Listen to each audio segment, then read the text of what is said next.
Good evening, Mayor and Commissioners. We have a handful of presentations and proclamations for this evening. Our first item is item 5A. This is kind of a recap on the Special Olympics torch run. And with us this evening, Sergeant David Keegan is going to come to the podium and offer some results and information. Hello, good evening. David Keegan with the Warning Police Department. I was asked to come up and do a small presentation about our law enforcement torch run that we host for Special Olympics. Our agency, the Warning Police Department, has been fundraising for Special Olympics since well into the early 90s, but it really was mostly just some shirt sales and small events that we did to fundraise. It wasn't until 2013 when we put a small team together to aggressively start fundraising for large-scale events. We've done events like Tip-A-Cops, Plane Pull, Polar Plunge, but our primary fundraiser has been our 5K. And that has been just our bread and butter fundraiser for over the years. Some things have come and gone, but with COVID, we were able to get our race off and continue on for 12 years, being very successful. A lot of people look at Special Olympics as just a sports-driven program, but it's so much more than sports. They offer programs such as Young Athletes, which deals with 2 to 7-year-olds with unique sports play programs to help improve children's physical, cognitive, and socially through sports and play. They offer athlete leadership, which is a variety of opportunities for our athletes to be part of input councils, which provides input and feedback about programs within Special Olympics. They are part of the Global Messenger program, which teaches athletes public speaking so they can go out and advocate for themselves and provide confidence and leadership skills with their future endeavors. And they also have a program called the Athlete Congress, where delegates recommend policy for the Special Olympics movement. And they also have the Capitol Hill Day in Washington, D.C., where they're able to go and meet with Congress, members of Congress from their state, so they can discuss Special Olympics policy and advocate for themselves moving forward in state programs and policies. Special Olympics is also the provider of the largest free-based medical health care for athletes. They cover 7 different medical issues with vision, hearing, general physical checkups and wellness, podiatry, dental, physical therapy screenings to test for functionality testing. They go over diets and what they also call strong minds, which is to help with coping skills and emotional wellness for our athletes. Over the years, our fundraising is really focused on not just trying to just raise money, but also to bring awareness. One of the things that we do is we also have for our sponsorship levels of our 5Ks, we team up our 5K sponsors with an athlete, a local athlete, so they get to actually meet an athlete and feel like they're part of more than just here to help raise funds and join our race, but also to get to put a face with the name and kind of meet one of our athletes. One of our athletes I brought for you today is my buddy Josh. Josh, come on up here. This is Josh Peak. Josh is on the best bocce team going around, correct? Who's the coach? Who? Yes. Who's the coach? Me, thank you. We've practiced this. Yeah, so Josh is on our bocce team. He's also he is a bowler. He's done a multitude of sports. He's currently, though, he left his play early. He's involved in some plays over in Lakeland at the Lakeland Community Center. So yeah, Josh is a great not just a great athlete, but he's a great friend, and he's someone who we really appreciate. And I say we, I mean myself, Lieutenant Samantha Phillips as well. It's getting to meet people like Josh and getting really it's just not just raising funds for somebody. It's raising funds for like my friend Josh. And this year was a great year for us. Our estimated donation this year from our 5K alone, we estimate it will be $21,821, which brings our total since 2013, since Samantha and I have been really pushing the team to get it through. Our year-to-date donation with that donation there will be $278,784.49. Yeah.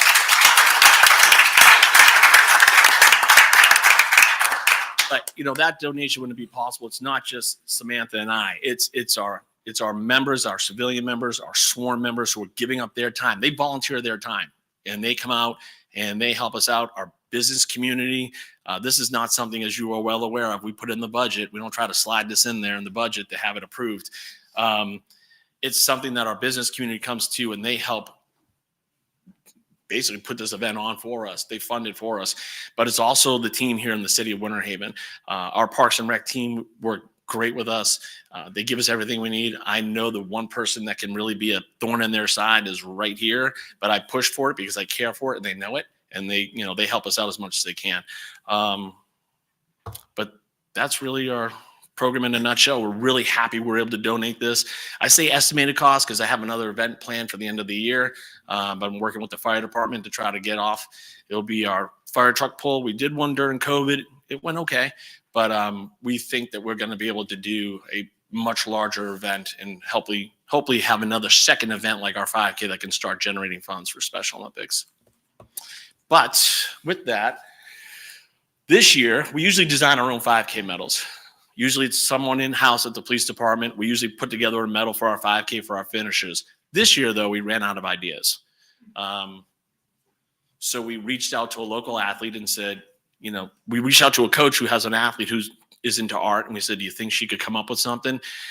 She's like, yeah, I'll send her a message. 15 minutes later, that athlete sent me a message, sent me a design. 20 minutes later, she sent me 5 more. We went with the first one because it was great. And we're going to present that here to you guys tonight. Josh, can you please help Samantha? Coach Sam, we'll get up there and give them the medals.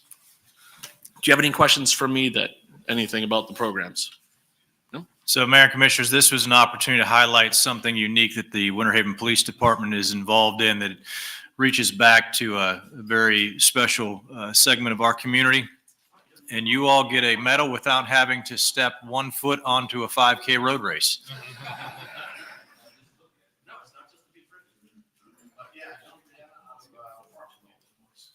We put our initials in the corner here down by the, you can see right here, we put our initials down here in the middle as well. Yeah, we like it, and hope everyone else does. We got a lot of compliments on it. Come on, you gotta put it on. Howard. I remember when you were born. Oh. I remember when you were born. So, yeah, we go way back, you don't even know it. You get that right? Step behind. All right, we have 3. 1, 2, 3. One more. Thank you, David.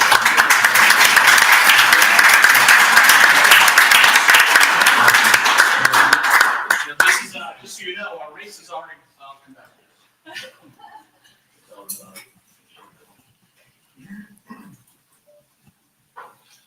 And lastly, this is for everyone. Our race has been approved by the Parks and Rec Circuit Committee. So we will be on March 14th, 2026. We'll have sign-up soon on active.com or through the city. We'd love to have you all join us. And that's all. Thank you. Thank you, David.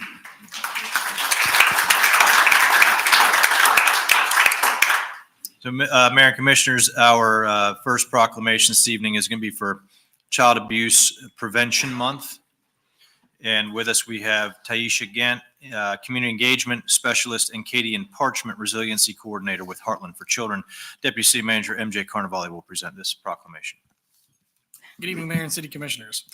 Whereas Florida is committed to improving the lives of all Floridians and securing a better future for the citizens of this state, and children who have adverse childhood experiences are at a higher risk of short and long-term physical, psychological, and behavioral challenges that can impact the individual and the greater community. And whereas parents and caregivers who have resources and support are better equipped to give their children safe and nurturing experiences. And whereas children have better mental health, physical health, academic success when they are raised in a safe, stable, and nurturing environment. And whereas the Florida Department of Children and Families Secretary has a vision for holistic services by integrating systems and services. And whereas the state of Florida has established Hope Florida, a pathway to prosperity, a personalized approach to helping families overcome barriers to self-sufficiency through community collaboration. And whereas Floridians can call 850-300-HOPE to speak with a care navigator for support to develop a plan to achieve economic self-sufficiency, referrals to local partners, and help identify goals and barriers in their lives. And whereas during the month of April, Prevent Child Abuse Florida, in collaboration with the Governor's Office of Adoption and Child Protection, the Florida Department of Children and Families, the Ounce of Prevention Fund of Florida, implements Pinwheels for Prevention, a statewide coordinated campaign to raise awareness of child abuse prevention efforts by teaching about healthy child development and positive parenting practices, and establishing Circle of Parents peer support groups. And whereas Child Abuse Prevention Month provides everyone a chance to learn how they can play a role in preventing abuse and neglect, including adverse childhood experiences. And whereas Child Abuse Prevention Month reminds Floridians of all ages that they can help children increase positive childhood experiences, which lead to happier, healthier childhoods. Now, therefore, Nathaniel J. Birdsong Jr., Mayor of the City of Winter Haven, Florida, does hereby extend support to all observing April 2025 as Child Abuse Prevention Month in the City of Winter Haven, Florida. In witness whereof, he has hereunto set his hand and caused the seal of the City of Winter Haven, Florida, to be affixed this 24th day of March, 2025. Signed, Nathaniel J. Birdsong Jr., Mayor. Attest, Vanessa Castillo.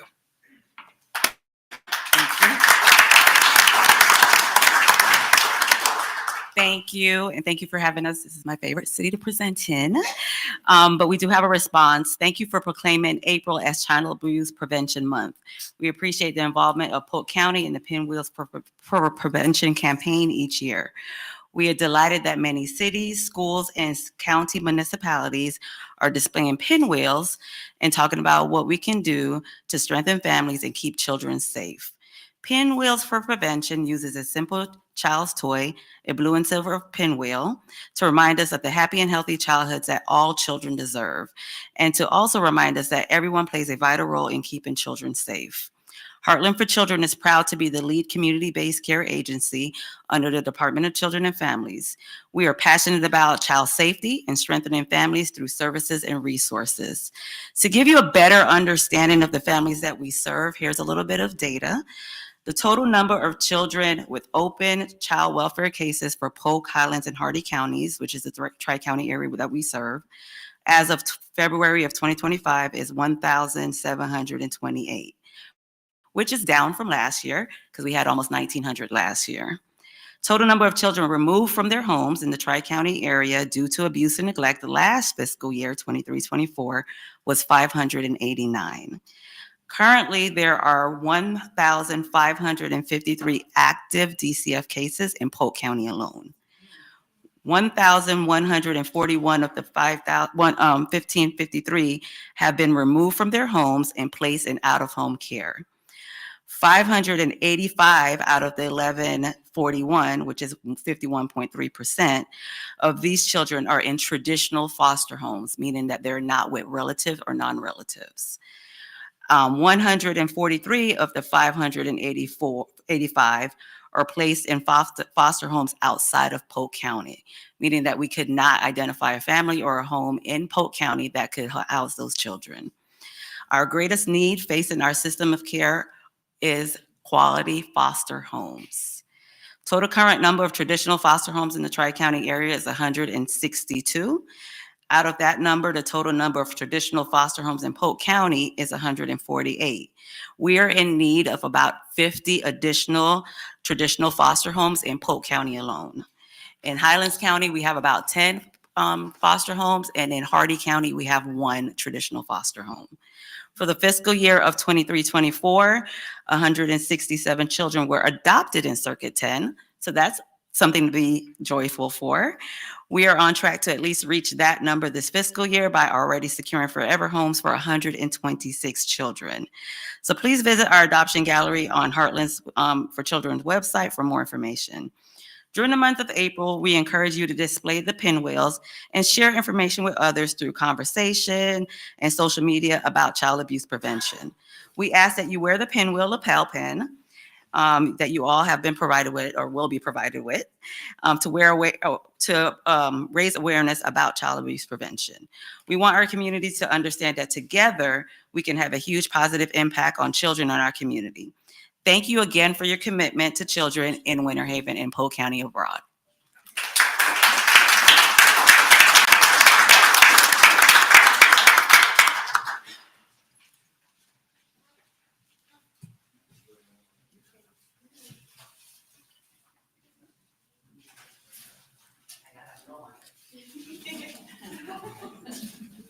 All kinds the swag tonight.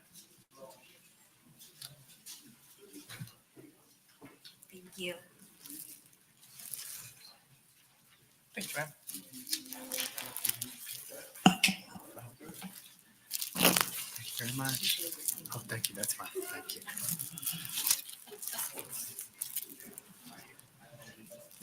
All right, count three. 1, 2, 3. One more.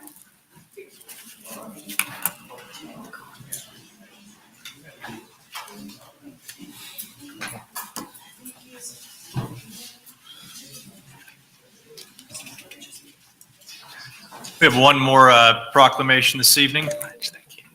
And for this one, I'm going to ask for Cassidy King, our Customer Relations Specialist, and Elliot Santiago Lugaro, our Water Conservation Specialist with Winter Haven Water, to come forward. Proclamation reads as follows. Whereas water is a basic and essential need of every living creature, and whereas the state of Florida's water management districts and the city of Winter Haven are working together to increase awareness about the importance of water conservation. And whereas the city of Winter Haven and the state of Florida has designated April, typically a dry month when water demands are most acute, as Water Conservation Month, to educate citizens about how they can save Florida's precious water resources. And whereas the city of Winter Haven has always encouraged and supported water conservation through various educational programs. And whereas every business, industry, school, and citizen can make a difference when it comes to conserving water. And whereas efficient irrigation design, programming, and maintenance can conserve water, City of Winter Haven will encourage its citizens and businesses to evaluate their irrigation systems for potential efficiency enhancements. Now, therefore, Nathaniel J. Birdsong, Jr., Mayor of the City of Winter Haven, Florida, does hereby proclaim April 2025 as Water Conservation Month in the City of Winter Haven, Florida, and calls upon each citizen and business to help protect our precious resource by practicing water-saving measures and becoming more aware of the need to save water. For this year, the 27th year of Water Conservation Month, there will be a special focus on irrigation system evaluations and education. In witness whereof he is here and to set his hand and cause the seal of the City of Winter Haven, Florida to be affixed this 24th day of March, 2025. Signed, Nathaniel J. Birdsong, Jr., Mayor. Attest, Vanessa Castillo, City Clerk.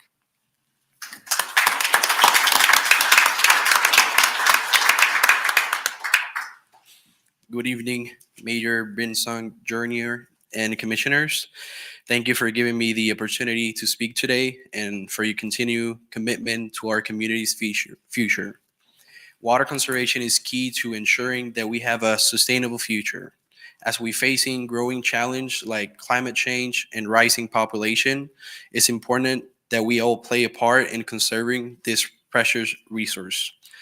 A key component of this effort is educating our community on efficient irrigation practices by helping residents understand how to properly water their landscapes and use irrigation systems more effectively.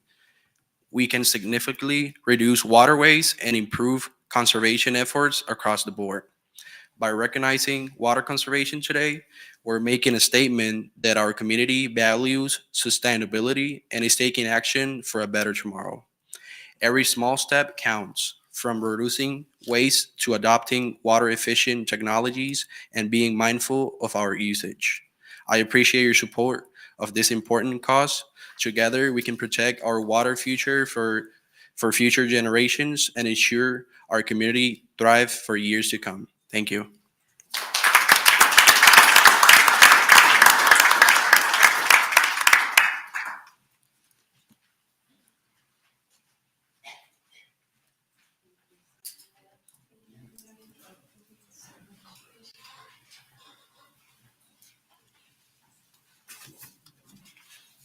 All right, on count three. 1, 2, 3. One more. Mayor and Commissioners, we had one other proclamation. It's my understanding that those individuals were not able to be with us this evening. That's Family Abduction Awareness Day proclamation. So we will see that that is transmitted to them accordingly. We do have one final presentation, which is from Ms. Jane McGinnis, President of the Winter Haven Women's Club, along with Kimberly Burr, a committee member, in recognition of the Women's Clubs of Winter Haven's Flight of Honor project. So I'll invite them to the podium at this time to make their presentation.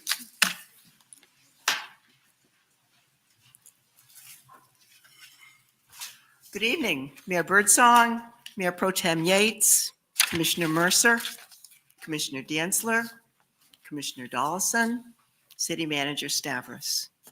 Thank you for the opportunity to share some exciting news from the Women's Club of Winter Haven. We were challenged as each of the 189 General Federation of Women's Clubs in Florida was challenged to make a financial contribution for our GFWC Florida's President's Project, Flight of Honor. This will transport 172 female veterans in Florida to Washington, D.C. on March 11th, 2026. The financial goal of this project is $150,000, which includes all of the flights, the accommodations, and all of the expenses for the veteran and her guardian. Well, challenged with this task, the project evolved to our not just raising funds for this once-in-a-lifetime event, but has become another gift to the city of Winter Haven from our 111-year-old organization. We are creating a book, Florida is Golden, Richness in Nature.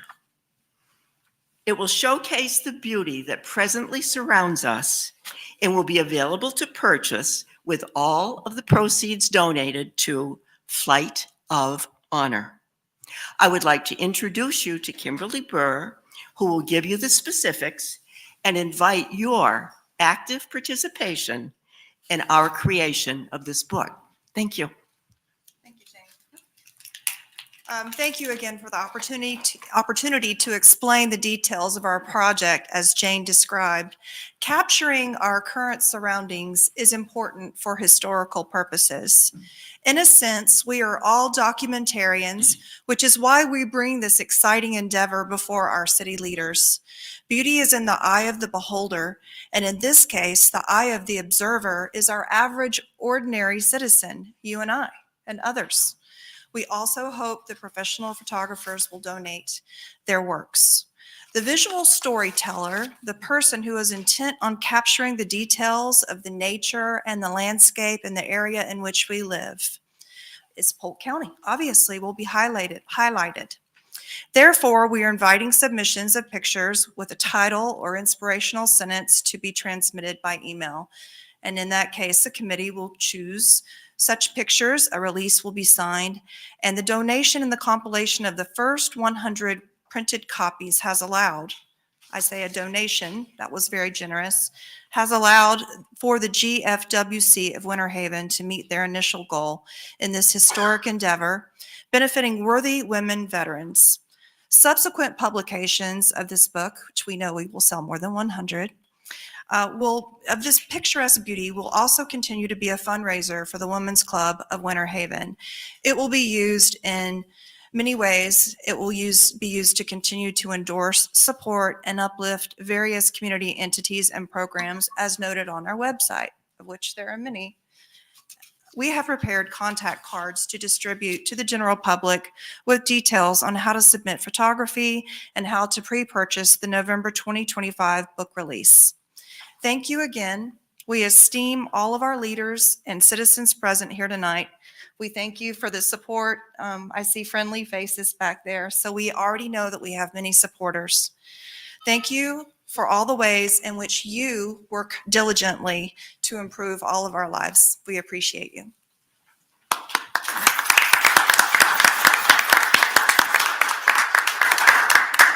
We have contact cards, but we're not ready to pre-sell the book. We're not here to solicit tonight. We feel like that's not our goal. We just endeavor to tell you of our intentions and hope that you join us when the time is appropriate. And also, we hope to see this book in print soon. and have it all over our city and go outside of Polk County and all around the nation, because Florida is golden. Richness in nature is a beautiful title. Jane will be overseeing this. She will have a committee. She will be the author. She will have a committee that is helping her compile all of this. So there are quite a few of us that are already supporting Jane. Does anybody have any questions? No questions, but I'm just really thrilled that you all are doing this. Thank you. Thank you, Mayor Birds. Yes, Jane and I both have devoted our lives to supporting the military, so this is definitely in our wheelhouse. Thank you. Mayor. Yes. Would you tell us how they can mail in or what they have to do to get their art piece into you? Yes, we've created a email website on our contact cards that we have with us tonight. It is wcofwh@gmail.com. And we will have those in the back after the meeting is over, after tonight's is adjourned, for you to distribute or pick up and pass out. Basically, you can submit in any form. It can even be a picture of a portrait. We will be soliciting several professional photographers to take part that we feel are of note in Polk County. But we also really want this to be, our vision is really, we would like to solicit as many members of GFWC as possible to be represented, but we want to have a nice kaleidoscope of citizens present, because we feel like this book is something to cherish. It will be historical eventually. It's current now, but it will become historical. And we feel like it needs to represent a large population here. Thank you. Thank you. And we would really love to have a submission from each of you for this Yes. book. Absolutely. Yes. Okay? Any other questions? Thank you for your time. Thank you.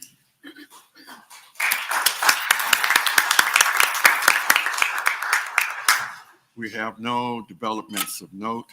Commissioners, you have the minutes. I entertain a motion. Mr. Mayor, Yes. motion to approve the minutes from the March 5th, 2024 City Commission Agenda Review Session meeting minutes. Thank you. I will close the commission meeting, open the public hearing. Anyone wishing to speak to this item may do so at this time. Seeing none, close the public hearing, reopen the commission meeting. Is there any discussion? All those in favor say aye. Aye. Opposed by the same sign. Here none. The minutes are adopted. Okay, we have 4 people that have signed up to speak. And I think all of them except for Goff Harlan wanted to speak on Florence Place. Would you come forward, state your name and address for the record? You have 5 minutes. My name is Jeff Harlan. I'm with Blue Sky Communities, 1-800 North Fountain Way, St. Petersburg, Florida. Good evening, Mayor, Commissioners, staff, and public. I'm with Blue Sky Communities. We're affordable housing developers. In 2024, last year, we finished Florence Place.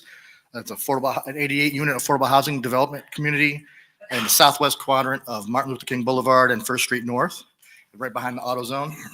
Many of you have been to the property and seen the property, know of the property. I'm actually very happy to be here today to share a memento of the history of Florence Place with the commissioners and the staff.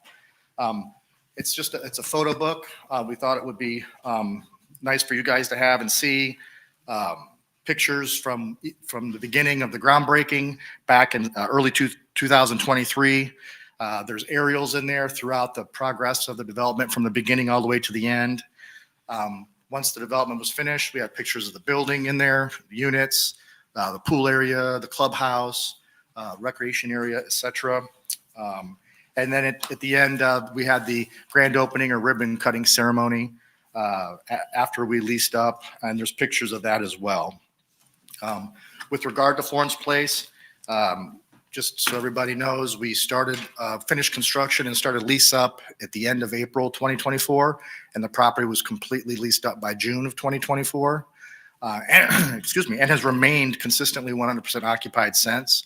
And we've actually had very minimal issues with the development at all. I'm here to thank you on behalf of Blue Sky Communities for all your support for Florence Place in the past, and also to thank staff. They've been amazing. They were amazing to work with through that process, and they remain to this day very helpful and amazing to work with. And I honestly can't say that about everywhere that we work throughout the state of Florida. Also, a quick reminder, we understand there's more need for affordable housing for seniors and for families in Winter Haven. To that end, Dr. Anderson's with me from Trinity Ministries. He has some land here in Winter Haven over near Wrecker Highway at 21st Street. It's 12 acres, and we're in the process of working on 2 phases there, the future phases of affordable housing. One will be for seniors, and one will be for families, workforce housing. They'll be fully amenitized, they'll be very similar to Florence Place, except for that specific area and community. We'll be coming to you again as that gets further down the road to seek your support for those developments as well. That's all I wanted to share with you all today. I very much appreciate everybody's time. Unless you have any questions, that's all we have. Thank you for the books. Absolutely. It's nice. Thank you very much. All right. Yes, sir. All right, thank you. Also, there was Marcus Davis. Oh, okay. Okay. All right. Yeah. Okay, so the other 2 people that signed up there, I'll call you up when we are discussing the item on the agenda that you want to speak to. All right. Ordinance's second reading, public hearing, retrieved by title only. City Attorney. Thank you, Mr. Mayor. Ordinance number O-25-05, an ordinance amending Chapter 21 of the Code of Ordinances of the City of Winter Haven, Florida, by rezoning one parcel from Industrial Light I-1 zoning district to Commercial-Highway C3 zoning district, providing for the administrative correction of scrivener's errors, repealing all ordinances in conflict herewith, and providing an effective date. General location, a parcel generally located at the southwest corner of the intersection of Dundee Road and Overlook Drive southeast. The area covered by this request is 4.89 plus or minus acres. Thank you. Thank you. City Manager. Mayor and Commissioners, this is a second reading on ordinance O-25-05. There have been no changes since first reading. I will, however, invite Economic Opportunity and Community Investment Director Eric Labby to give an overview of the item. Thank you. Yes, sir. Mayor, Commissioners, this is a request by Avid Group to rezone a parcel from light industrial I-1 to commercial C3 zoning district. The parcel is located at Dundee and Overlook Drive as seen on the aerial in front of you. The petitioner intends to develop the property with a 3-lot commercial subdivision with uses and development standards consistent with C3. Again, the property is currently zoned I-1, so this would be considered a down zone to C3. As the neighborhood mixed-use hub future land use designation will remain, the maximum development potential is unchanged. Dundee Road has a mixed-use corridor. This is consistent with the comprehensive plan. There is no direct financial impact to the city with this request. The Planning Commission did hear it on February 4th, 2025, and voted to recommend approval of this request. No members of the public spoke at that meeting. Again, it is consistent with the future land use, and it is a down zone from I-1 to C3. Staff does recommend the City Commission approve ordinance O-25-05. Thank you. Commissioners? Mr. Mayor. Yes. Motion to approve O-25-05 on second reading and public hearing. Thank you. I will close the commission meeting, open the public hearing. Anyone wishing to speak to O-25-05 may do so at this time. Seeing none, close the public hearing, reopen the city commission meeting. Any discussion? Yeah, quick question. Eric, we all had handed to us a bunch of traffic accident reports on this intersection. Is there any significance to that, or what's that about? I mean, I think it's good background data, but when the proposed development comes in for actual site plan review and development at that time, the traffic impacts for that development will be analyzed and any improvements necessary to the roadway would be made at that time. This looks like there's a bunch. Is that on average, or is that like every intersection, or can you speculate on that? It just seems like I it's wouldn't several be able to, pages. yeah, I wouldn't be able to speculate. I haven't seen that report, and without looking at other intersections, I wouldn't be able to speculate. And there's not a light there now, but there's going to be.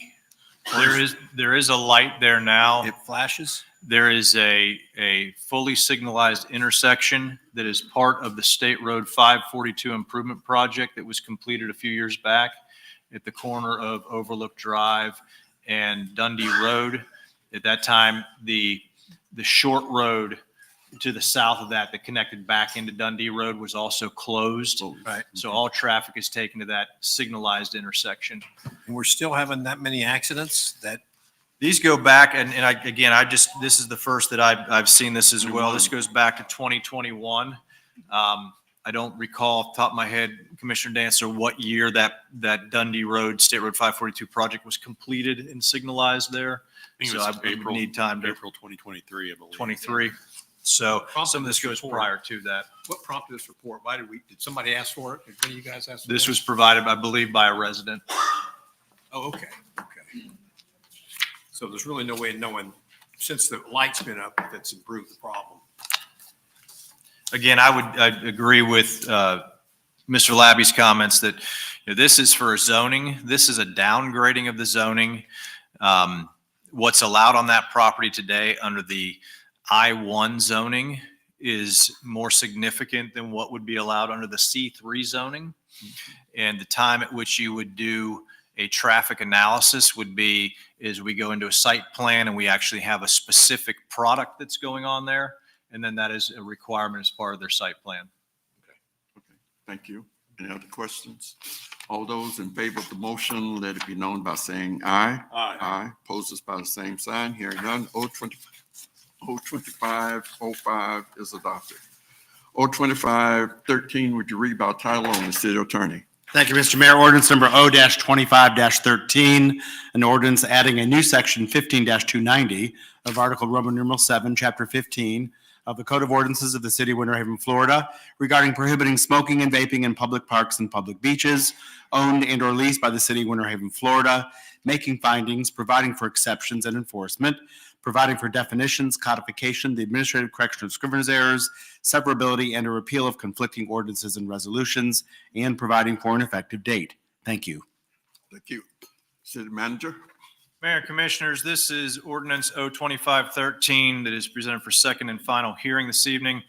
Section 386.209 of the Florida statutes expressly authorizes municipalities to adopt and enforce restrictions as to smoking within the boundaries of any public park and or public beaches that the municipality owns and or leases, and to further restrict smoking within the boundaries of public parks and or public beaches that are within the municipality's jurisdiction but are owned by the county unless such restriction conflicts with a county ordinance. The Polk County Board of County Commissioners adopted a similar ordinance prohibiting smoking and vaping in public parks owned or leased by Polk County that occurred on November 7th of 2023. Ordinance number O-25-13, which is presented for second and final reading this evening, establishes and adopts a new section to be numbered 15-290 of Chapter 15, Article Roman numeral 7 of the Code of Ordinances, prohibiting smoking and vaping in public parks and or public beaches owned and or leased by the city and located within the municipal limits of the City of Winter Haven, Florida, as authorized by Section 386.209 of Florida statutes. We were required to provide a business impact estimate for this action that is included in your fact sheet. There are no businesses likely to be impacted. However, there may be potential indirect impacts on the sale of tobacco product within the city, but such potential impacts are so de minimis and or negligible that same are not ascertainable. City manager and city attorney both recommend the city commission adopt ordinance number O-25-13 and authorize city manager and or designee to take all necessary actions related to implementation and enforcement of the same. In brief summary, this puts us in step with Polk County and the actions that they have taken with their parks and their public beach areas.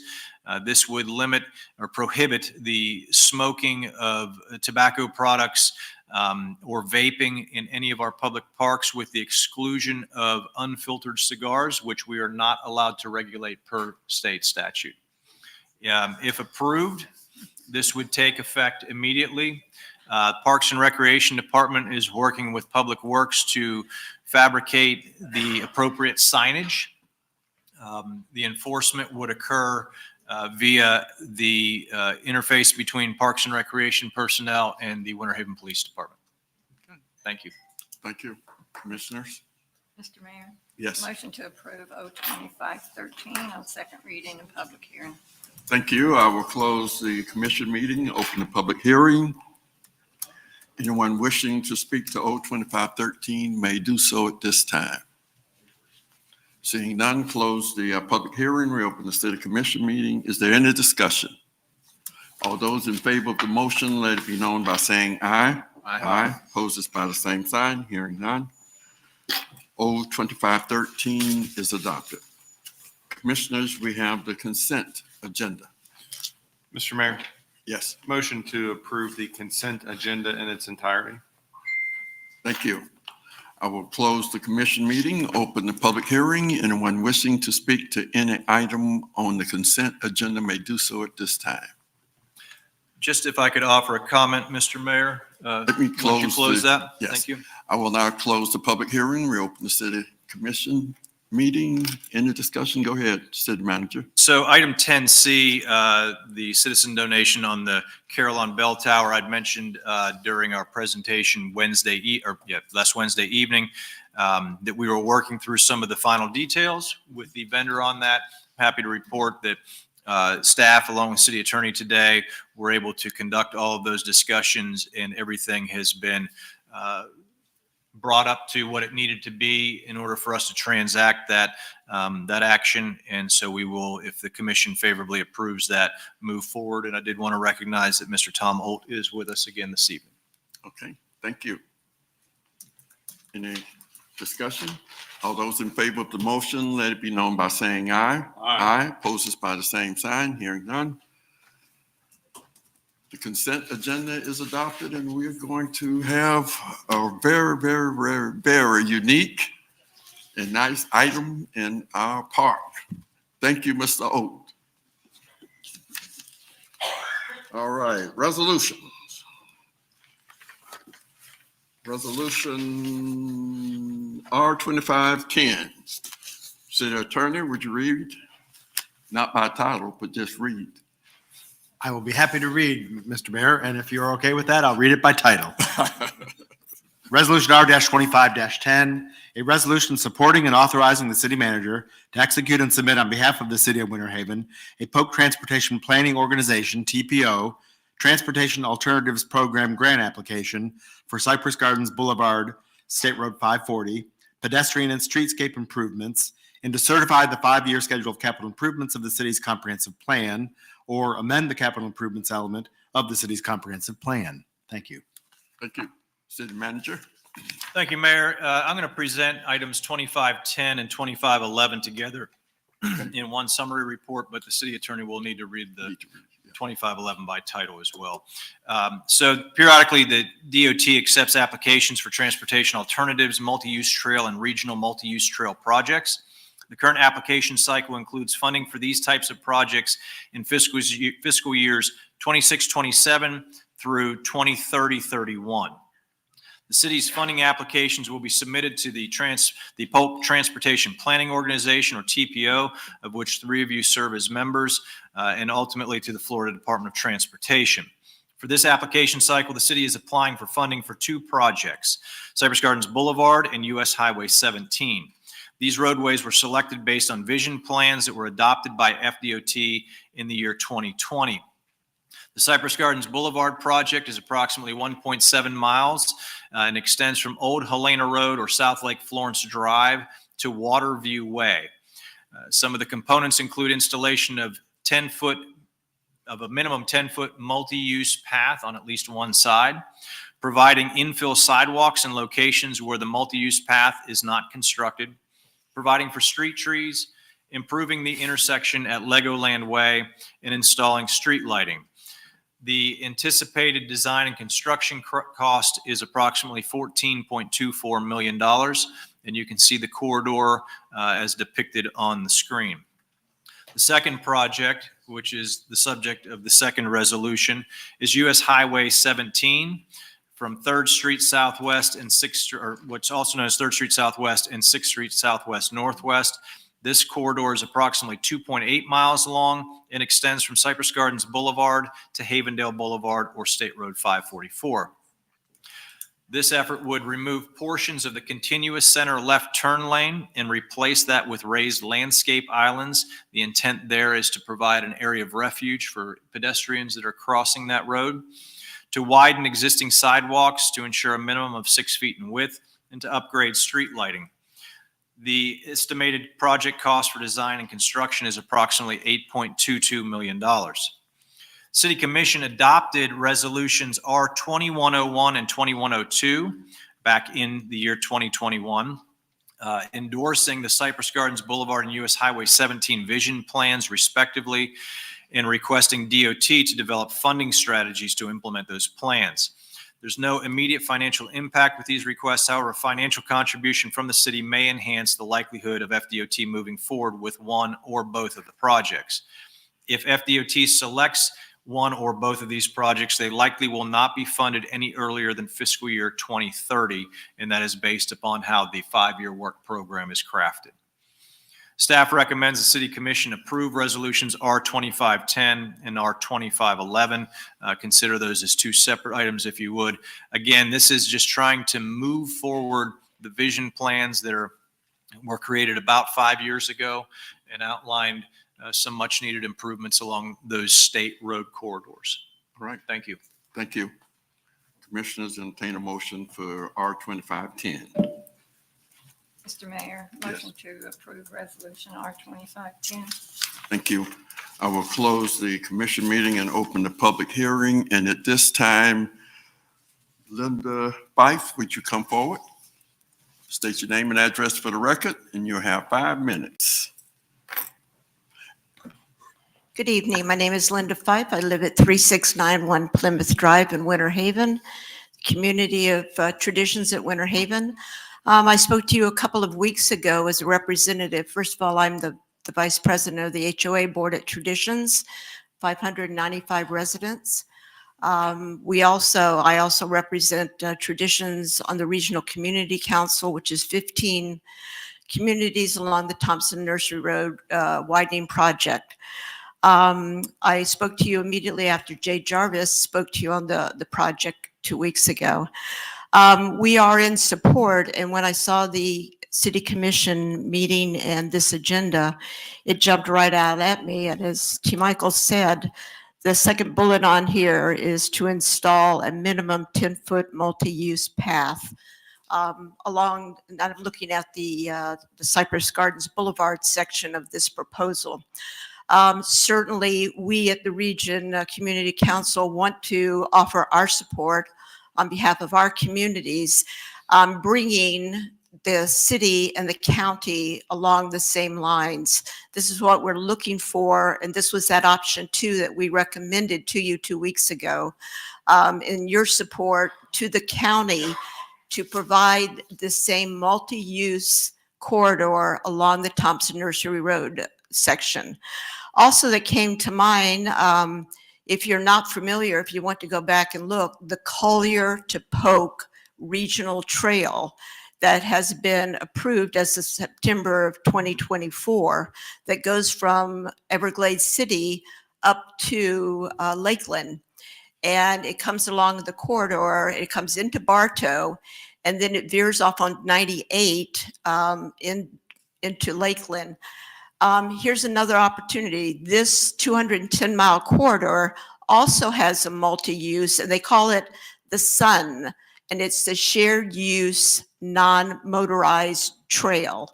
And this is to encourage bike paths and pedestrian traffic along these intersections. So if you picture, as you may, coming up from all the way from Everglades City and Collier County and coming up into Bartow and be able to come up 17 as you continue moving southbound out of Winter Haven, with a multi-use trail that would connect to this economic impact. So you have an opportunity at 540, where the Thompson Nursery Road widening project is going from 17 over to 27, with a multi-use path linked to the state and now the city also.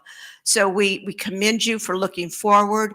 We would recommend that the city, the state, and the county do some really serious long-term planning as to the impact of multi-use trails. And certainly, once again, anything that we can do, certainly support you. With the signing of this and approval tonight by the City Commission, I am speaking at the County Commission meeting on the 15th, where they are to approve the final design and the funding for Segment 4 and Segment 5 on the Thompson Nursery Road project. And that goes from the tie-in at Villamar and Eloise Loop over to 27. So if you're available, you have nothing else to do at 9 o'clock on that Tuesday morning, please join us. Thank you. Thank you. And Mr. Mayor, Ms. Fife mentioned the discussion with Jay Jarvis. The City Commission did forward a communication to Mr. Jarvis indicating your preference for that design on that road she's speaking of. All right, thank you. I will now close the public hearing, reopen the City Commission meeting. Is there any discussion? All those in favor, let it be known by saying aye. Aye. Opposes by the same sign, hearing none. R 2510 is adopted. R 2511, would you read by title only, City Attorney? Thank you, Mr. Mayor. Resolution R-25-11, a resolution supporting and authorizing the city manager to execute and submit on behalf of the city of Winter Haven a Polk Transportation Planning Organization TPO Transportation Alternatives Program grant application for U.S. Highway 17 pedestrian and safety improvements, and to certify the 5-year schedule of capital improvements of the city's comprehensive plan, or amend the capital improvements element of the city's comprehensive plan. Thank you. Thank you. Since the city manager has already given us a Sir. synopsis, entertain a motion. Mr. Mayor? Yes. Motion to approve resolution R 2511. Thank you. I will close the commission meeting, open public hearing. Anyone wishing to speak to R 2511 may do so at this time. Seeing none, close the public hearing, reopen the city commission meeting. Is there any discussion? All those in favor of the motion, let it be known by saying aye. Aye. Opposed by the same sign, hearing none. R 2511 is adopted. Ordinances first reading. We have one ordinance. We will not be voting on this one tonight. But it says we're going to transmit it to Florida Commerce. So we usually vote when we do that. There is a public hearing tonight, Mr. Mayor, and I will be asking for you to vote to allow it to be transmitted. Okay, I'm just looking at my notes here. So, all right. Ordinance O 2514, would you read by title only, City Attorney? Thank you, Mr. Mayor. Ordinance number O-25-14, an ordinance amending ordinance 23-24, the 2035 Winter Haven Comprehensive Plan by amending the future land use element, transportation element, and transportation map series to address preservation of future transportation corridors, repealing all ordinances in conflict herewith, providing for the administrative correction of scrivener's errors, providing for severability, and providing an effective date. Thank you. Thank you. City Manager? Mr. Mayor and Commissioners, I'd like to invite Eric Labby, Director of Economic Opportunity and Community Investment, to present this item. Yes, sir. Mayor, Commissioners, this is an administrative request to amend the 2035 Winter Haven Comprehensive Plan. Our comprehensive plan includes 11 elements, including the future land use, housing, neighborhood preservation, transportation infrastructure, public schools, recreation, and open space, conservation, intergovernmental coordination, capital improvements, and private property rights. This is an administrative request to amend that plan, specifically the transportation map series and the future land use element, to include and preserve a corridor for the Central Polk Parkway as envisioned as a limited access toll road connecting State Road 60 in South Winter Haven with US 27 south of Thompson Nursery Road, and ultimately connecting to Interstate 4 in Osceola County. Having this future roadway depicted in our map series will support efforts to select the final corridor and ultimately secure the rights of way needed for construction. As it does contain a text amendment to the comprehensive plan, it will require transmittal to Florida Commerce and other state and local agencies for review. There is no direct financial impact with this request. It is aligned with our strategic plan. It's generally aligned with economic sustainability, infrastructure, and responsible government pillars. The Planning Commission did hear this on March 4th, 2025, and unanimously voted to recommend approval of this request. There were no public comments. Staff does recommend that the City Commission approve Ordinance 02514 on first reading and its transmittal to Florida Commerce and other state and local agencies for review. Stand for any questions you may have. Okay. Any questions? All right, I entertain a motion for the transmittal. We are not actually approving the ordinance itself tonight. We will do that depending on when it comes back and what they say. Entertain a motion. Mr. Mayor, Yes. motion to approve the transmittal of ordinance O-25-14. Thank you. I will close the commission meeting and open the public hearing. Anyone wishing to speak to this ordinance may do so at this time. Seeing none, I close the public hearing, reopen the city commission meeting. Is there any discussion? All those in favor of the motion, let it be known by saying aye. Aye. Opposed by the same sign. Hearing none. O-25-14 is approved to be transmitted. All right. We have one new business item. City manager. Thank you, Mr. Mayor and Commissioners. This pertains to our Grant and Aid Application Review Committee recommendations for fiscal year 26. On behalf of the chair of that committee, Mr. Alex Santiago, I extend his regrets. He was called away, couldn't be here this evening, but I believe you received good feedback from him during the agenda review the other night. As background, on November 1st of 2024, the Grant and Aid Application Review Committee met here at City Hall to discuss the program and current process. The committee voted at that time to unanimously to recommend the following changes to the process. First, to update the application timeline, which would allow for a 2-week application window, a 2-week staff review of those applications, and then 2 weeks for the applicants to correct any errors that may have been within the application themselves, somewhat of a sufficiency review process. Number 2 was to eliminate the 40,000 single initiative funding category, as that was something that has not been able to be funded based upon the number of applications received year over year. Number 3, to request clarification from the City Commission on how to address funding requests from schools and other organizations with established foundations. And number 4, to request clarification from the City Commission on their desires regarding funding levels for legacy agencies prior to the next review cycles. Those agencies would include the Winter Haven Public Education Partnership, Girls Incorporated, the Neighborhood Service Center, Boys and Girls Club of Polk County, Meals on Wheels, and the Haley Center. On November 25th, 2024, the City Commission discussed these recommendations and approved items 1 and 2. On February 19th, the Commission further discussed recommendations 3 and 4 and provided the following guidance: to no longer provide funding to schools through this program, recognizing these organizations have access to other governmental funds and benefit from other forms of support from the city. To continue funding efforts from separate not-for-profit organizations that do provide additional services to the schools. As an example, it was given Kids Pack and the Public Education Partnership. The second bullet was avoid funding organizations with well-established foundations that receive support from the city through other means, but instead focus on not-for-profit agencies without existing robust funding mechanisms already in place. It was also recommended at that time to wait until the fiscal year 26 application window closes to provide feedback on recommendation number 4 in order to take into consideration the volume of applicants received for this year coming. Additional guidance to be provided after the close of the fiscal year 26 application window on the question of should the committee prioritize funding the largest number of applicants, even if awards are smaller, or focus on providing higher funding to specific initiatives. Want to reiterate that the Grant and Aid Application Committee has not seen any applications as of this time. We are still going through the sufficiency review process, and they will not receive that data probably for another, Katrina, what do you think, 3 or 4 weeks? April 17th. So the application window did, however, close on March 15th of 2025.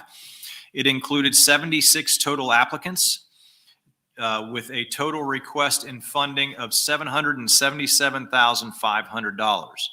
Of those 76 applicants, 36 were returning applicants, 40 were new applicants. There were 5 schools with a total request of $55,000 in requested funds, and 11 organizations that are or have established foundations totaling $68,300 in requested funds. In your fact sheet on page 3, it denotes the legacy agencies that have been historically funded by the Winter Haven City Commission through the Grant and Aid program. And you can see that those are, you can see what their request amounts were, or their funding amounts were for fiscal year 24-25. That is the current year we're in. They all came in at the same request level. However, the Haley Center did request an increase of $13,000 over their prior year appropriation. So at this point, staff's recommending the City Commission provide direction to your Grant and Aid Application Committee on how to proceed with the funding requests from schools and other established foundations before they begin their review process. And to the extent that you're able to do so this evening, provide direction on the funding of legacy applicants upon further receipt of applications from those agencies. We have received those applications. I would say the other question is, at what funding level do we set the bar for the Grant and Aid Committee as they review these in order to appropriate following their reviews? And we will, myself and Katrina Hill will be happy to stand for any questions you may have. Okay. Commissioners? I have a question. You had mentioned, I thought we had discussed no schools with the foundation. Did we not? Well, the things that we just need discussed, action. we need the action, so maybe you need to list those out. What kind of motion do you want? Because we talked about a 10% bump and a bunch of stuff, but I mean, you want a Yeah. broad-based motion or do I this think one at a whatever time? you're comfortable with, the questions are pertaining to schools, pertaining to foundations. Those are the first two. The third one is pertaining to the legacy partners or the legacy agencies that have been funded. And then if there's a funding cap appropriation total budget for your committee to work from. I thought it was last year's plus 10, wasn't it? Well, 10% bump. well, I think the problem is this is going to get really confusing. So why don't we tackle each one at a time with a separate motion? And then You make it. Okay, and before we do that, there was Chris Newman that wanted to speak on this item. Lives at 255th Street Southwest. That's the school address. Oh. Okay. Good evening. I am Dr. Chris Newman Lake, and I'm the principal and CEO of Cypress Junction Montessori. We're a public charter school, but we are also a private preschool program. And I want to share a little bit with you about how this will affect us specifically. So we are at 225th Street Southwest, Winter Haven, Florida, 33880. And I am here to speak about the proposed cut to grant funding that will directly affect schools in Winter Haven, specifically our preschool program. CJM serves as both a public charter school and a private Montessori preschool. While our public school receives state and federal funding, our preschool program does not. It operates as a private entity, and because of that, grant funding from the city has made critical difference in ensuring access to high-quality early childhood education for the families of Winter Haven. Cutting this funding would be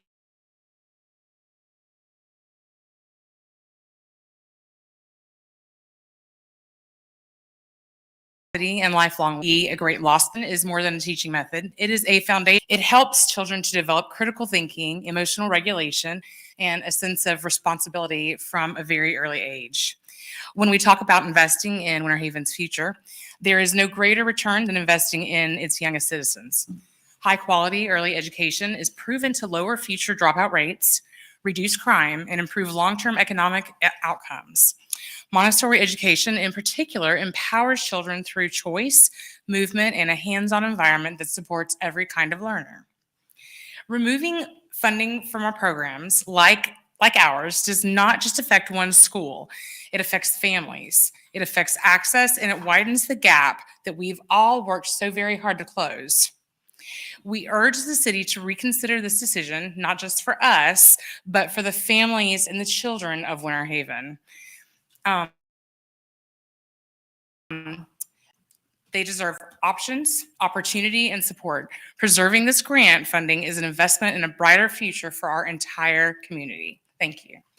Thank you. Is there anyone else? All right, commissioners. So can you reiterate the first question again? First question pertained to your funding for schools and for established foundations, and if you want to consider those separately.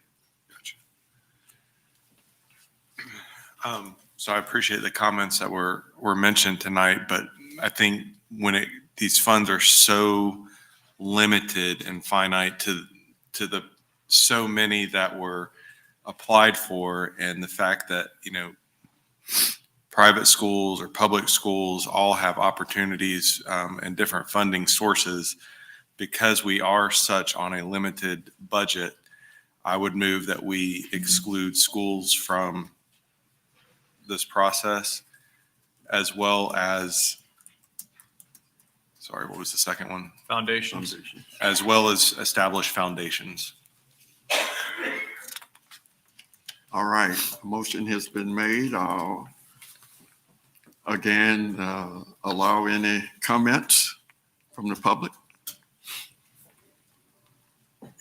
All those in the discussion. Yeah, I gotta make a quick comment because she changed my mind on this, because I've been feeling a little bit like we're putting too much in a box and we're taking it out of the hands of our committee to make these determinations. So, you know, she's right. Exactly what we're trying to do with this is what Montessori preschool is doing with this early education. Now, I know it's a lot of money. It's 20 grand, but I'm just wondering if we could soften it up just a little bit to where our committee could have a little bit of flexibility.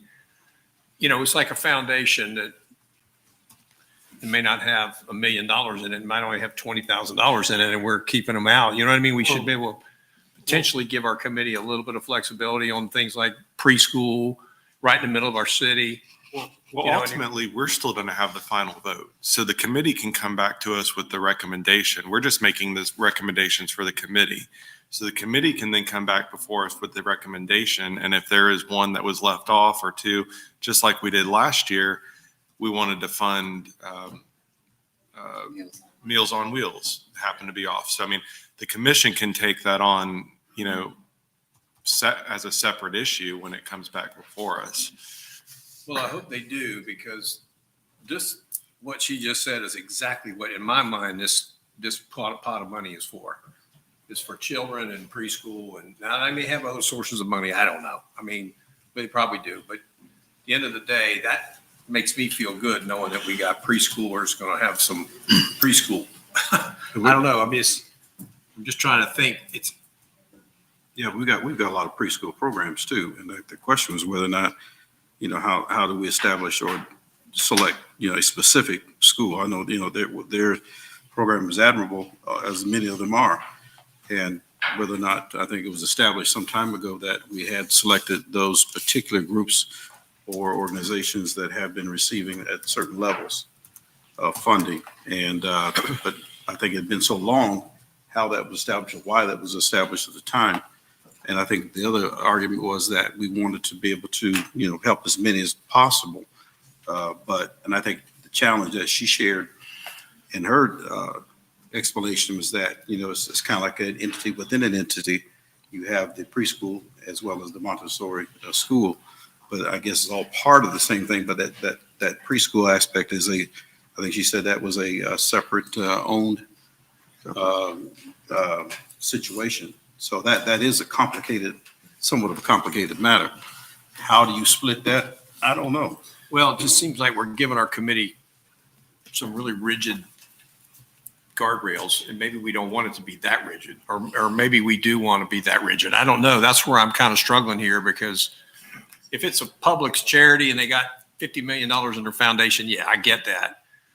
But these are people that are helping Winter Haven kids right in the middle of our city.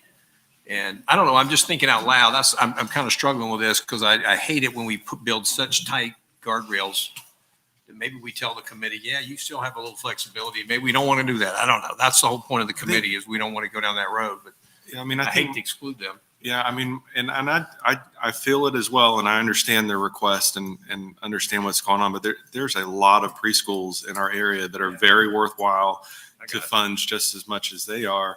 And if we open that door, then you've got $1.5 million requested on a $300,000 budget. And I just feel like in order to try to streamline this process for our committee, we've got to set these parameters. And then, if there is, we can certainly have a separate pile of, these are the ones that requested and those were zero. And if we deemed it appropriate at that point in time to fund those, then we can make that motion at that time. Okay, that's a good point. Yeah, you will get, when you get your report from the Grant and Aid Application Review Committee, it is a complete report that shows what was funded and what wasn't funded. And just for clarification, on what Commissioner Dancer said, that in that particular case, that is a $20,000 request, but that's the request. We have a lot of requests that come in at that high level, but historically, we've not been able to fund those at those levels based upon the number we have. And you can see that prior year was a $5,000 award. Okay, I'm good. Any other discussion?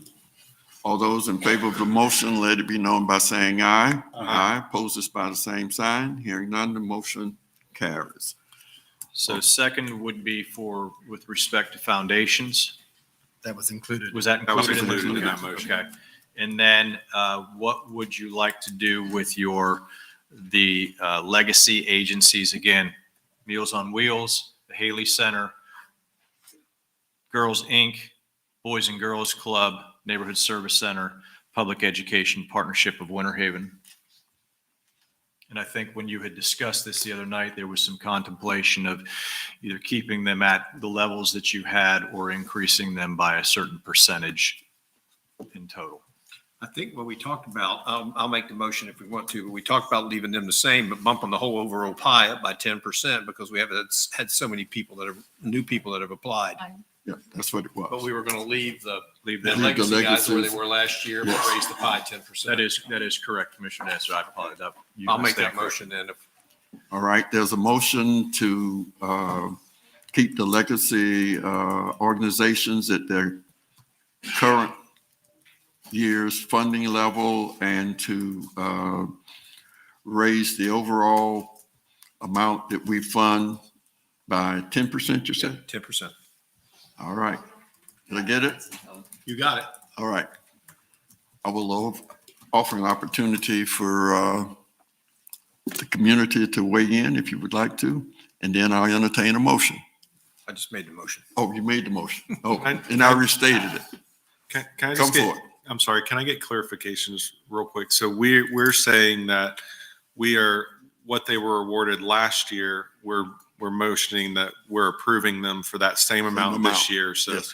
whereas the Haley Center requested 33,000, we're approving for them tonight to get $20,000. Right.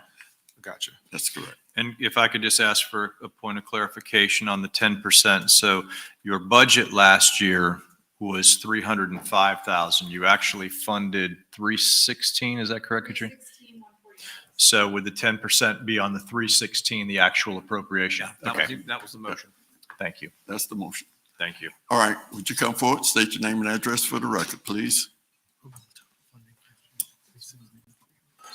David Berry, 252 Santa Rosa Drive, Winter Haven, Florida, 33884. Just some food for thought for the legacy.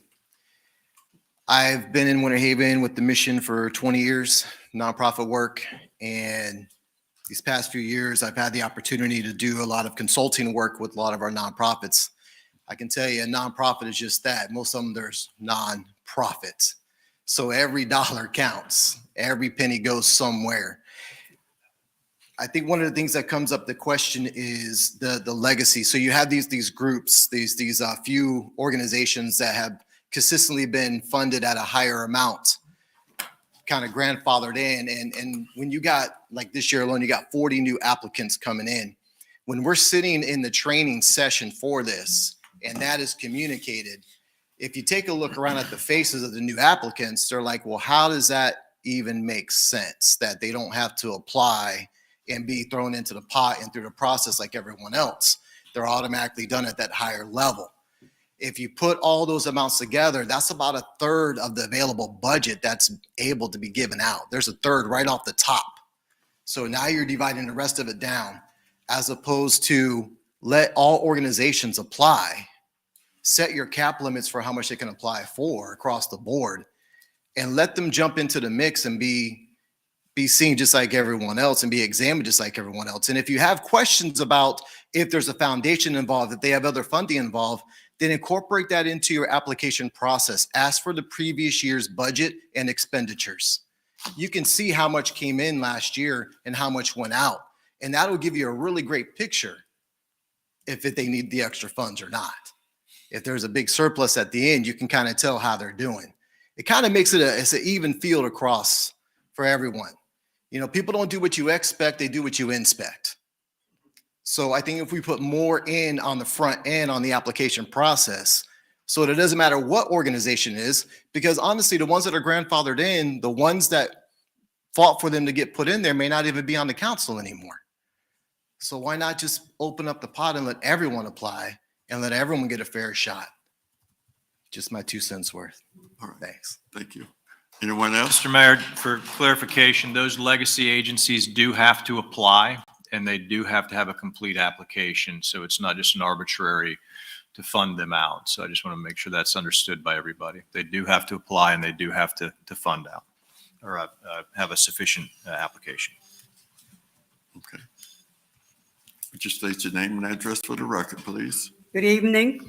My name is Betty Smothers, 620 Avenue O Northeast, Winter Haven, Florida, 33881. To the mayor and the commissioners and everyone, I would just like to speak on behalf of the senior citizens, the Neighborhood Service Center. I know in the community, we appreciate all that you all do for us, especially you work with our youth and our Jewett, our school and everything. And we appreciate you working with our youth, but we must consider our elderly. You know, we have people that have worked hard in this community down through the years. They weren't given Social Security, was not taken out of their labor at the time, and now their income is very low. And so we just appreciate whatever you all do for the seniors here in Winter Haven. Thank you so much. Thank you. Anyone else? All right, any more discussion, commissioners? All those in favor of the motion? Would you like me to repeat that motion so you know what you're voting on? That is to keep the legacy agencies at the current funding levels and raise the overall fiscal year 25 appropriation budget by 10%. That's correct. And what was the reason why we were not letting the committee determine the amounts for the legacies? Well, in our workshop, we said that that would be a discussion for maybe the next time. I guess I didn't remember that part of the Well, I workshop. highlighted that with, and again, I always use the TDC and the Arts Council. We have certain organizations that we know if we give them $50,000, every penny of it's going to go exactly like they say. And that's what we kind of made that correlation with the Boys Club, for example. We know that if we give them 50 grand, every penny of that's going to be spent exactly like they say. There's not going to be any problems. And so we just have comfort. We had a comfort level with the legacy agencies that they're actually going to, there will be, if they say they're going to spend it for X, Y, and Z, they're going to actually spend it for X, Y, and Z because they always have. I think that was why we kind of went down that road of taking them sort of off the table, as long as they apply and are in good standing. But, Mr. Berry makes a good point. But at the end of the day, Theater Winter Haven and Bach Tower are the two that I use. They provide high quality art services for the county that everybody enjoys. So it stands to reason that they would get more money just because they do more stuff. And Boys and Girls Club serve hundreds and hundreds of kids every year. So it just stands to reason they would get more money because they're serving more children, in my mind. Yeah, well, and that was what we were saying, is that just what you just said, the discussion for us to handle the discussion, if we were going to do that, it would be the next time as opposed to Next year. Yeah, but Yes. but the levels have to be established somewhere and by some measure. And I think that's what we're speaking to, the fact that we established the limits of that. I guess the committee looks at the various groups that are applying and their worthiness and whether or not they're still meeting necessary guidelines or whatever. But those limits have to be established somewhere, whether you give that responsibility to them. But I think the whole idea was to try, there would be equity with regards to this in some manner. I go back to what I shared before, was that how those legacies were established, that's been some time ago. And whether or not that was under review or considered for review, that was another matter. But like I said, this is the stuff that happened years ago. So again, I don't know how that came about. Some of you who were here, Mayor, you don't understand that. But for me, I did not understand that. And I was trying to just, for clarity, at least appreciate, because I know a lot of organizations and their worthiness and what they do. All of them are very worthy. And as he shared too, that they're all nonprofits and they don't have the funds, and every dollar does indeed count. And whether or not you rotate that in some way, or is that the expectation that, this particular group expects this amount, from the city every year. And I guess we've been doing that for quite some time. Well, and I guess I'll go back to my comments from item 1 as well and just look in the mirror and tell myself, we're just providing the guidance here for the committee to move forward. And if once the final numbers come back to us, we can make those adjustments as we deem appropriate or feel like a motion should be made on those other items. If you look at the legacy, and I just took a quick look, I think you'll find that most of those are geared toward the children, the elderly, and one was medical, but which was child medical. So I think our goal has been children and elderly. I think we focused on some of that, but maybe, all these are worthy, and so is, your agency too. And so we want to probably look at some of those in the following years. All right. Maybe it's changed since then. But. Any more discussion? All those in favor of the motion, let it be known by saying aye. Aye. Opposes by the same sign. Motion carries. All right. We're down to. Were there any other items on that, or that was all of them? That was all. I think you hit. That was it. Was there, yeah, I think that was everything that the committee was looking for guidance on. We're going to circle back on the longevity of a program next cycle. That's the discretion of the direction you wish to take, and we follow your lead. All right. Okay. Commissioner Liaison reports. Commissioner Dantzler. Okay, I got to spend 2 days in Jensen Beach with the FMIT. And riveting meetings. I wish I could give you all kinds of interesting stuff, but all we did was talk about insurance. But what the good thing is for homeowners and for municipal insurance, rates are coming down. So we are going to all start seeing some relief here in the next couple of years on your insurance rates. So that's a good thing. Also went to Tallahassee with all of us. We all up there had a good trip up to Tallahassee. Attended the Neighborhood Service Center St. Patty's Day luncheon.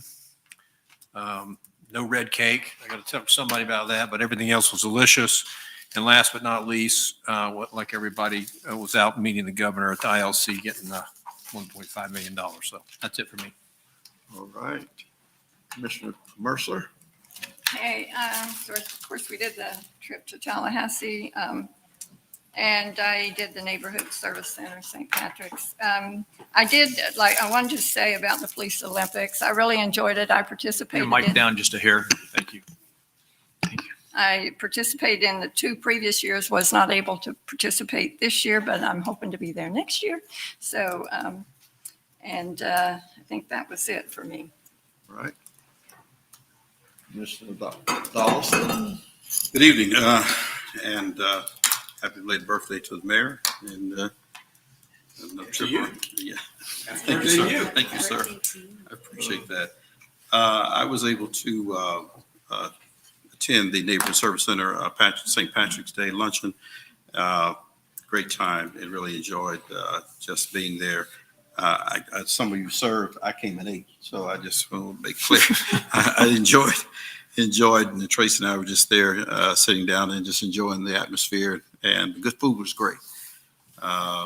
And just finding out not long ago that I'm 10% Irish, so that was kind of in helpful too. Black Irish, so that's something I did not know. The ROTC banquet was held in our city, and typically it's been held, I think, in Bartow. Boy, I tell you, that was 450 young people. Place was just electrified, and they were dressed to the nines. Just an amazing event. First time I had the opportunity to be there. Polk County Day was really exceptional. The weather was great in Tallahassee this year, but it was very informative and really enjoyed just being there. Our leadership, Winter Haven Class 44, was on the Hill, and so I had a chance to see them and hang out with them for a little while as well. And but it was just really a great session to just learn a lot about some of the challenges and the changes that we're seeing happening around our state, and funding challenges that will go forward in as much as we're through the pandemic and other things that have impacted the state and somewhat inflated the overall budget. It was mentioned tonight about Florence Place, and Florence Place is an exceptional property, and I appreciate the fact that. And I'll tie this with what we have coming up very soon on the 31st. We have what is called the Nehemiah Action. It's an annual event. In fact, it'll be the 25th Nehemiah Action that we have held. That'll be at Resurrection Church in Lakeland. The Peace Organization, which I've been a part of for a number of years, and I partnered with Peace for some very valid reasons, because it really has sought to really give voice to the voiceless. The issue of affordable housing, mental health, children not reading at grade level. A plethora of problems. Of course, the clinics that we have around our county were championed by us from the very beginning. About 25 churches across cultural. We just have an amazing group of people that come together to ecumenical. It's not about politics or anything of that nature. It's about issues that people are being impacted by. And so when I look out my office and I see the Florence Place property, knowing the people that stood up and said, we can do better as a community. Winter Haven joined that effort, and we now have, I think, a very vibrant movement that is trying to address the affordable housing or the housing issue. And it's a real problem, because we got 5,000 students who are homeless in Polk County. That's a very serious matter. The issue that we're actually dealing with this year, and we'll be talking about on the 31st, which really shocked me, was the fact that elderly services, that I think one of our residents just spoke to that a moment ago, that there are many who do not have funding and do not have much of a retirement, if any retirement at all. And many of them have the minimum Social Security. And I was talking with someone the other day, and he was sharing with me that he's a retired minister, And he was sharing with me just, what little he gets out of Social Security. And that's mainly what he has to live on, he and his wife. In Polk County, there are very limited services for elderly. And I was shocked that we are not doing nearly enough to address a very vibrant, very important segment of our community that has given so much. And I think, Sister Smothers, you said it so well. We've given so much of themselves, the measure of their lives to this community. Many of them did work. Some of them worked in situations where they were not given proper wages in terms of paying for Social Security so therefore they have none.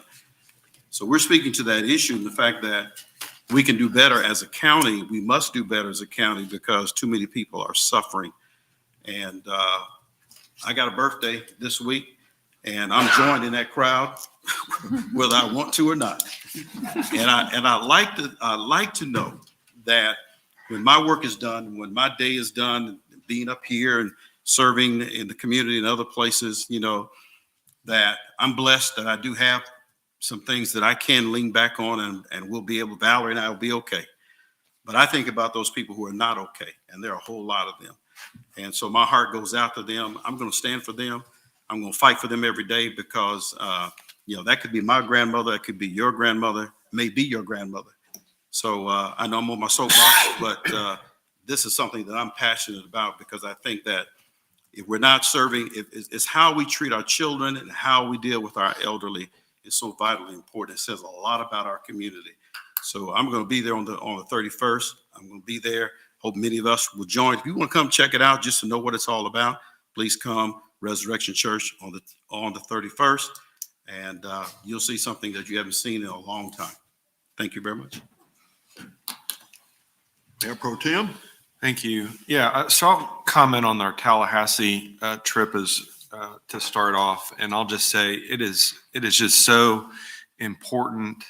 It's imperative that we continue to go up there and advocate for home rule, for what affects our city, so that the delegates up there understand what we're dealing with. We're the ones that get the phone calls and the nasty emails and don't approve this or don't approve that. And Tallahassee is the one that's building the field for us to play on. And so, so oftentimes I think we want to change things up here and alter things and try to make them more fitting to the direction of our community and our city. And our hands are tied a lot of times with the field that Tallahassee gives us to play on. We're very lucky that we have the delegation that we have up there from Polk County. They have a very level-headed, common sense approach to things. So I'm at least thankful for that.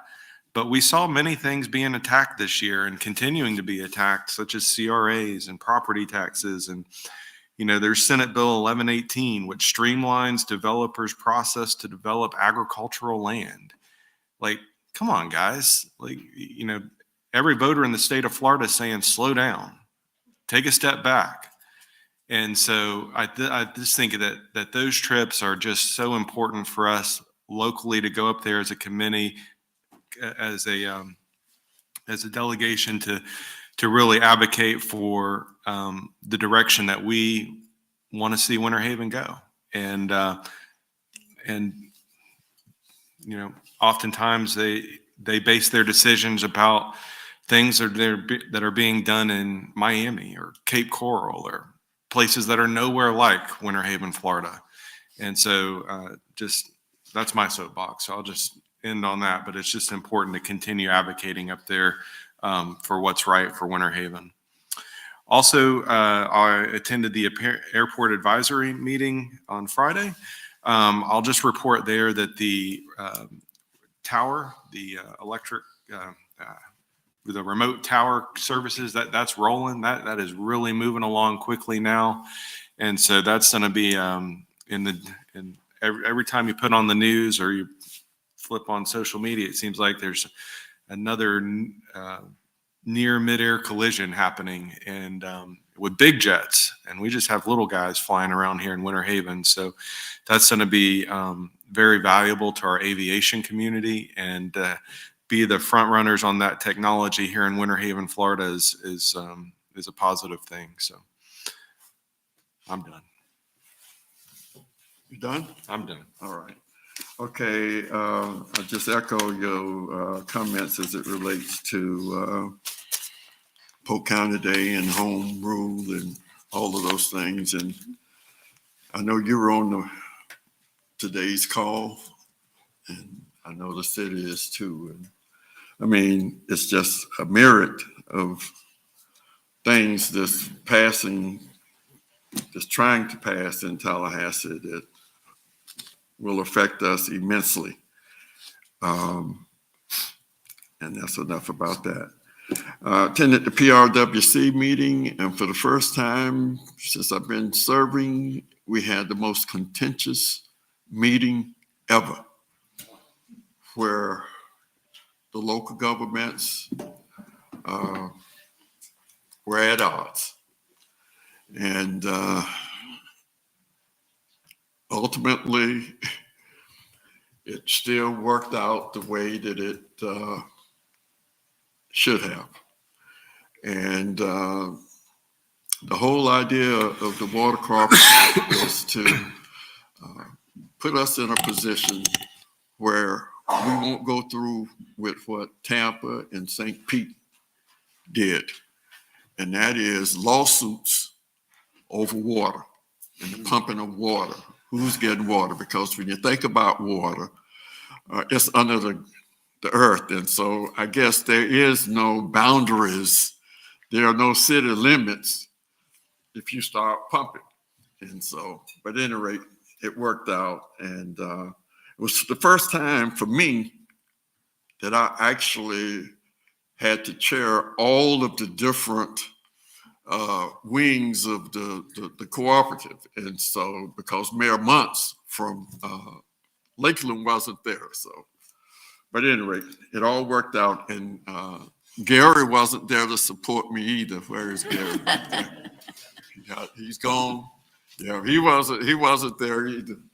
But T. Michael was right behind me, had my back. And so it was all good. It was all good. Also attended the ROTC banquet, and it was just really enlightening to be at a military ball. That's what it was. It was a military ball for the junior ROTC students. And I mean, it was just really, really, really nice. As Reverend Dollison said, there were over 450 students there. And when you get that many students in one place, the noise level at certain points is going to be very, very loud. But it was all good. And the food was good as well. It was prepared by one of the culinary arts schools at Lake Region, and so it was very good. Went and received the $1.5 million check from the governor, and we thanked him, and we're happy about that.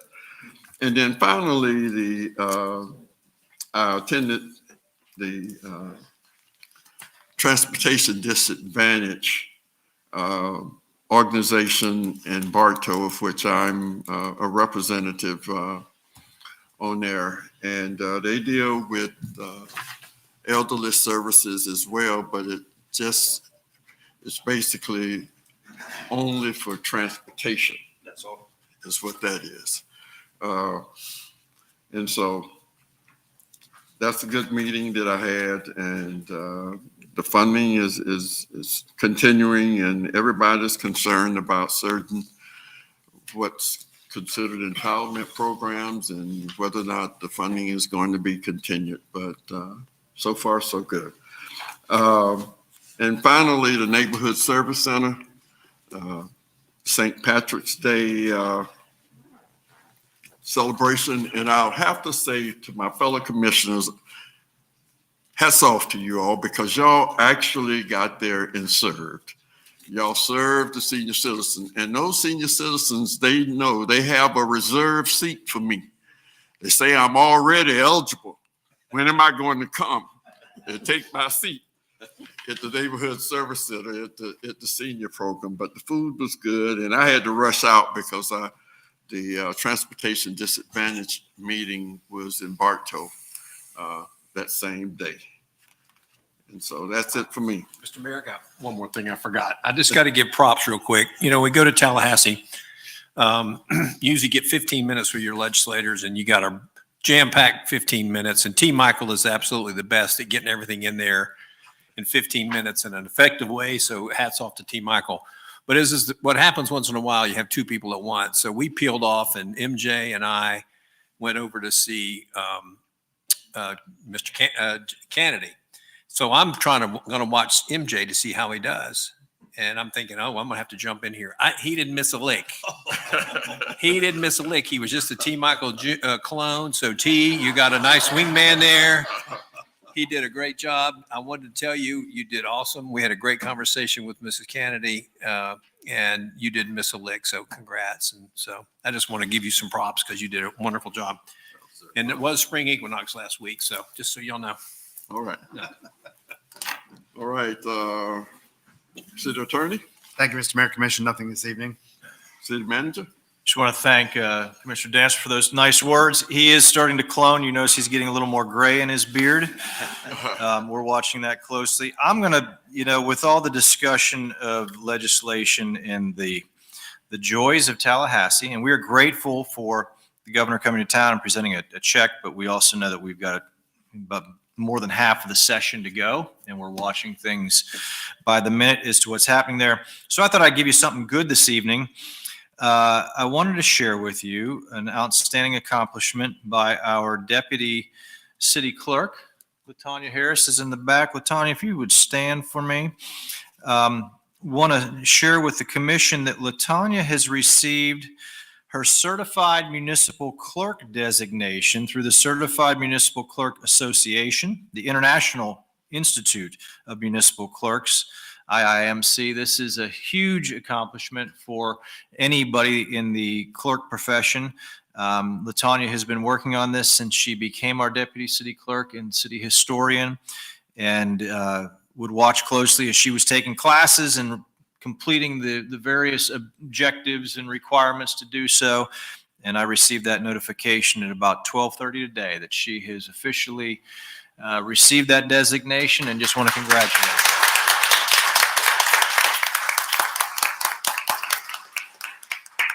I do understand that from Vanessa, the Master Municipal Clerk, that at a future date, we will have a pinning ceremony of sorts that will take place here during a city commission meeting when she will get her lapel designation. So Right. very good news for your team. That's all I have this evening, sir. All right. Nothing this evening, Deputy sir. City Thank you Manager, for the kind City words. Clerk? Thank you for those kind words, T. Michael. LaTanya has worked really hard. It takes a lot to even get your CMC designation. It's a lot of homework. It's attending conferences and just so much. And I just want to say that I'm so proud of her. She's been amazing in our office, and it's all this extra stuff, right? In addition to her workload. So congratulations again, LaTanya. Very well deserved. All right. Thank you. Did you want to ask? I just have an announcement to make in deference to our seniors. Okay. I have a resource for them. Many of us remember the West Central Area Agency on Aging. It is now called the Senior Connection Center. And that Senior Connection Center funds help for the elderly and the financially compromised. They do Medicare counseling and Medicaid counseling. They help with applications for the low-income subsidy and the Medicare Savings Program. And I have the phone number if you think it would be appropriate to announce it. Yes, go. Yes, okay. It is 800-963-5337. Again, 800-963-5337. And this is the Senior Connection Center, formerly the West Central Area Agency on Aging, PSA 6 with the state of Florida. Thank you. Thank you. Latanya, would you like to have something to say?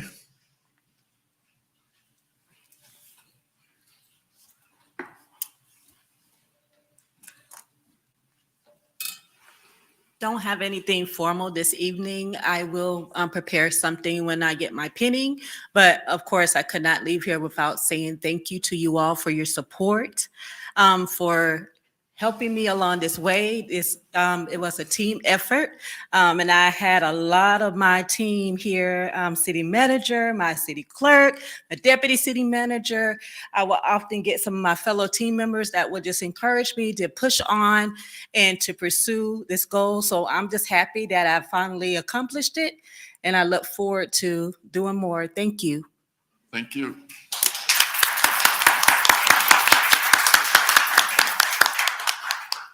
Emergency matters not received for the agenda?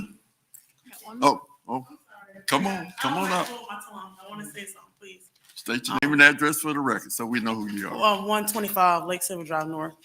So I'm Officer Fulgham. I normally work night shift around the city. And I wanted to come speak because we deal with a lot of citizens, juveniles, kids, and stuff like that. And I don't get a chance to come to none of these meetings like that. And I was asked to come tonight. So I want to say nice to meet a lot of you that I haven't seen faces in a long time, but also speaking on the side of like the citizens, because a lot of them come voice their opinions to us and they're scared to come talk to you guys about a lot of things. But just, I was a teen parent, okay, and I had my child at 16 and it was hard, okay, to, so I may not be able to come to the next meeting. I don't want to be here for long, but as a concerned mom for a lot of people that is looking for funding for children and stuff, it is hard out here, and also for the senior citizens, like the young lady has spoken, it's hard for my grandma, when they're on a limited income. So like Pastor Barry was saying, that I used to talk to him all the time when I was on day shift, when it come down to funding and stuff like that, if it could be equal, because let's be honest, we don't know what everybody's using their money for. They could be saying one thing, but it could be something different. But if we set certain rules, to provide data or something like that, I think that would help everybody out, especially when it comes down to kids, because it's hard. And I can say that as a cop, it's hard, really, really hard. So I was sitting back there and I don't come to these meetings a lot. And I didn't want to leave without speaking up, because then it would have been on my mind all night. So I'm sorry to interrupt, but I want to make it be known that it's tough out here as a mom, and I have 2 kids, and I was a teen parent. It's tough, and taking care of my grandma and stuff, that's hard too as well. So Thank you for your service to our community, and thank you for your service to your family. Yes. you. Thank you. Anyone else?